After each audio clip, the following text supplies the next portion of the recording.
Hello friends, आपका स्वागत है हमारे यूट्यूब चैनल में।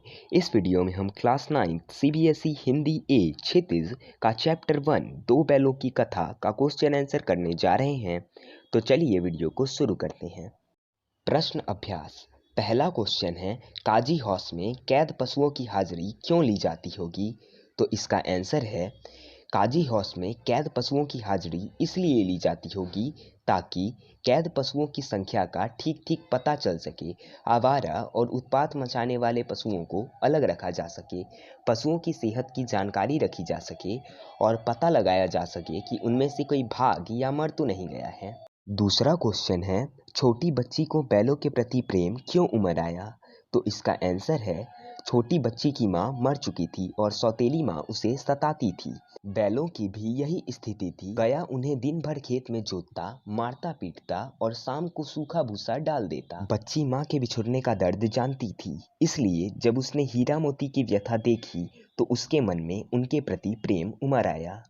तीसरा क्वेश्चन है, कहानी में बैलों के माध्यम से कौन कौन से नीति विषयक मूल्य उभर कर आए हैं? इसका आंसर है, आज़ादी के लिए हमेशा सजग एवं संघर्षशील रहना चाहिए। समाज के सुखी संपन्न लोगों को भी आज़ादी की लड़ाई में योगदान देना चाहिए। विपत्ति के समय हमेशा मित्र की सहायता करनी चाहिए। अपने समुदाय के लिए अपने हितों का त्याग करने के लिए तैयार रहना चाहिए। चौथा क्वेश्चन है हमारा, प्रस्तुत कहानी में प्रेमचंद ने गधे की किन स्वभावगत विशेषताओं के आधार पर उसके प्रति रूढ़ अर्थ मूर्ख का प्रयोग न कर किसी नए अर्थ की ओर संकेत किया है? इसका आंसर हो जाएगा, गधा अपने सीधेपन और सहनशीलता से किसी को भी हानि नहीं पहुंचाता है। गाय, कुत्ता और बैल जैसे जानवर कभी कभी क्रोध कर देते हैं, पर गधा ऐसा नहीं करता है। प्रेमचंद ने गधे की सहनशीलता, सीधेपन, क्रोध न करने, हानि लाभ, सुख दुख, समान रहने आदि गुणों के आधार पर उसे मूर्ख के स्थान पर संत स्वभाव का प्राणी करार दिया है। पांचवा क्वेश्चन है, किन घटनाओं से पता चलता है कि हीरा और मोती में गहरी दोस्ती थी? का आंसर है, यह बात इन प्रसंगों के माध्यम से स्पष्ट होती है। नाद में खली भूसा पड़ जाने के बाद दोनों साथ ही नाद में मुंह डालते और साथ ही बैठते थे। एक के मुंह हटा लेने पर दूसरा भी मुंह हटा लेता था। जब कुछ लोगों ने खेत से पकड़कर ले जाने के लिए दोनों को घेर लिया, तब हीरा निकल गया, परंतु मोती के पकड़े जाने पर वह भी बंधक बनने के लिए स्वयं ही लौट आया। दोनों एक दूसरे को चाटकर और सूंघकर अपना प्रेम प्रकट करते थे। जब ये दोनों बैल हल या गाड़ी में जोत दिए जाते तो दोनों ज़्यादा से ज़्यादा बोझ स्वयं झेलकर दूसरे को कम बोझ देने की चेष्टा करते। और काजी हौस की दीवार टूटने पर भी जब हीरा ने भागने से मना कर दिया तो अवसर होने के बावजूद भी मोती उसे छोड़कर नहीं भागा। छठा क्वेश्चन है हमारा, लेकिन औरत जात पर सींग चलाना मना है, यह भूल जाते हो? हीरा के इस कथन के माध्यम से स्त्री के प्रति प्रेमचंद्र के दृष्टिकोण को स्पष्ट कीजिए। इसका आंसर हो जाएगा, हीरा के इस कथन से ज्ञात होता है कि उस समय समाज में स्त्रियों के साथ दुर्व्यवहार किया जाता था, उन्हें शारीरिक यातनाएं दी जाती थी। इसलिए समाज में ये नियम बनाए जाते थे कि उन्हें पुरुष समाज शारीरिक दंड न दे। हीरा और मोती भले इंसानों के प्रतीक हैं, इसलिए उनके कथन सभ्य समाज पर लागू होते हैं। असभ्य समाज में स्त्रियों की प्रताड़ना होती रहती थी। लेखक नारियों के सम्मान के पक्षधर थे, वे स्त्रियों तथा पुरुषों की समानता के पक्षधर थे। सातवां क्वेश्चन है हमारा, किसान जीवन वाले समाज में पशु और मनुष्य के आपसी संबंधों को कहानी में किस तरह व्यक्त किया गया है? तो इसका आंसर हो जाएगा, प्रेमचंद ने किसान जीवन में पशु तथा मनुष्य के भावनात्मक संबंधों को दो बैलों के माध्यम से व्यक्त किया है। हीरा और मोती दोनों झूरी नामक किसान के बैल हैं। झूरी हीरा और मोती को बच्चों की तरह स्नेह करता था और इसी प्रेम के कारण हीरा और मोती अपने मालिक झूरी को छोड़कर कहीं और नहीं रहना चाहते। इससे यह स्पष्ट है कि पशु भी स्नेह का भूखा होता है। प्रेम पाने से वे भी प्रेम व्यक्त करते हैं और क्रोध तथा अपमान पाकर वे भी असंतोष व्यक्त करते हैं। आठवां क्वेश्चन है हमारा, इतना तो हो ही गया कि 9-10 प्राणियों की जान बच गई, वे सब तो आशीर्वाद देंगे। मोती के इस कथन के आलोक में उसकी विशेषता बताइए। तो इसका आंसर हो जाएगा मोती के इस कथन से उसकी निम्नलिखित विशेषताएं उभरकर सामने आती हैं। मोती सच्चा मित्र है। वह मुसीबत के वक्त अपने मित्र हीरा का साथ नहीं छोड़ता। वह स्वार्थी नहीं है। स्वयं भागने के बजाय उसने अन्य सभी जानवरों को सबसे पहले भागने का मौका दिया। 9वां क्वेश्चन है हमारा, आशय स्पष्ट कीजिए। अवश्य ही उनमें कोई ऐसी गुप्त शक्ति थी जिससे जीवों में श्रेष्ठता का दावा करने वाला मनुष्य वंचित है। इसका आंसर हो जाएगा हीरा और मोती बिना कोई बात कहे एक दूसरे के मन की बात समझ जाते थे। प्रायः वे एक दूसरे से प्रेम की बातें सोचते थे। यद्यपि मनुष्य स्वयं को सब प्राणियों से श्रेष्ठ मानता है, किंतु उसमें भी यह शक्ति नहीं होती कि वह दूसरों के मनोभावों को समझ सके। उस एक रोटी से उनकी भूख तो क्या शांत होगी, पर दोनों के हृदय को मानो भोजन मिल गया। इसका आंसर है हीरा और मोती जब गया के घर बंधे हुए थे तब गया ने उनके साथ अपमानपूर्ण व्यवहार किया था, इसलिए वे क्षुब्ध थे। परंतु तभी एक नन्ही लड़की ने आकर उन्हें एक रोटी दी।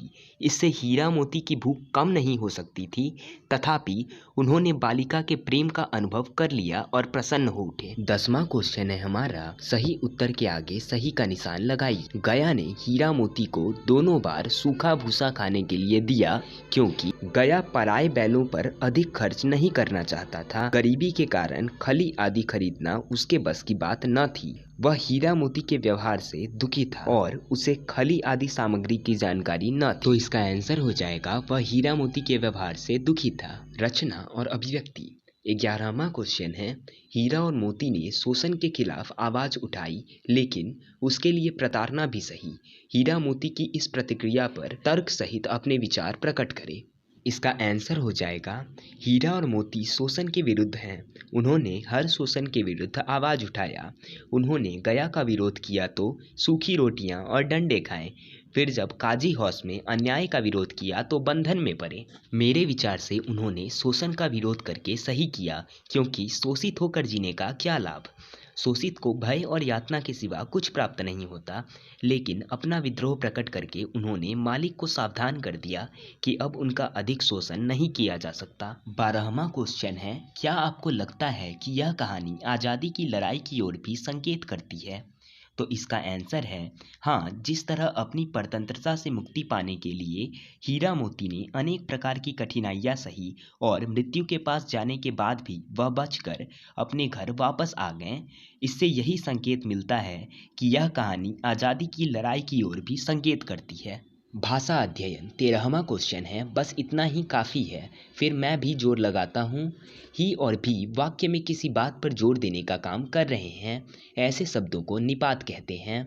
कहानी में से 5 ऐसे वाक्य छाटिए जिनमें निपात का प्रयोग हुआ हो। तो इसका आंसर हो जाएगा ही निपात। नाद में खली भूसा पड़ जाने के बाद दोनों साथ ही उठते, साथ नाद में मुंह डालते और साथ ही बैठते थे। अभी 4 ही ग्रास खाए थे, 2 आदमी लाठी लिए दौड़ पड़े और दोनों मित्रों को घेर लिया। कभी कभी उसे भी क्रोध आ ही जाता है। अवश्य ही उनमें कोई ऐसी गुप्त शक्ति थी जिससे जीवों में श्रेष्ठता का दावा करने वाला मनुष्य वंचित है। ज्यादा से ज्यादा मेरी ही गर्दन पर रहे। भी निपात। गधे का एक छोटा भाई और भी है। कभी कभी अरियल बैल भी देखने में आता है। कभी कभी उसे भी क्रोध आ ही जाता है। एक मुंह हटाता तो दूसरा भी हटा लेता था। उसके चेहरे पर असंतोष की छाया भी न दिखाई देती। 14वां क्वेश्चन है, रचना के आधार पर वाक्य भेद बताइए तथा उपवाक्य छांटकर उसके भी भेद लिखिए। दीवार का गिरना था कि अधमरे से परे हुए सभी जानवर चेत उठे। तो इसका आंसर है वाक्य भेद मिश्र वाक्य। उपवाक्य अधमरे से परे हुए सभी जानवर चेत उठे। भेद संज्ञा उपवाक्य। सहसा एक दरियल आदमी जिसकी आंखें लाल थीं और मुद्रा अत्यंत कठोर आया। तो इसका आंसर है वाक्य भेद मिश्र वाक्य। उपवाक्य जिसकी आंखें लाल थीं और मुद्रा अत्यंत कठोर। भेद विशेषण उपवाक्य। हीरा ने कहा गया के घर से नाहक भागे। इसका आंसर है वाक्य भेद मिश्र वाक्य। उपवाक्य गया के घर से नाहक भागे।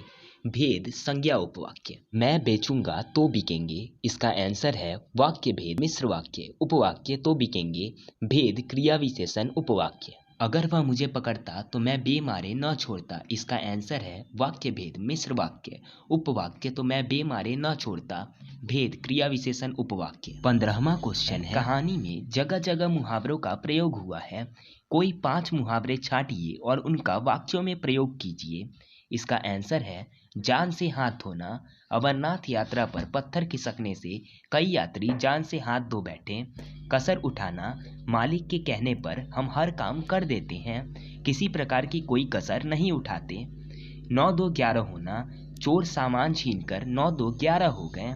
जी तोड़ काम करना, भारतीय श्रमिक जी तोड़ कर काम करते हैं।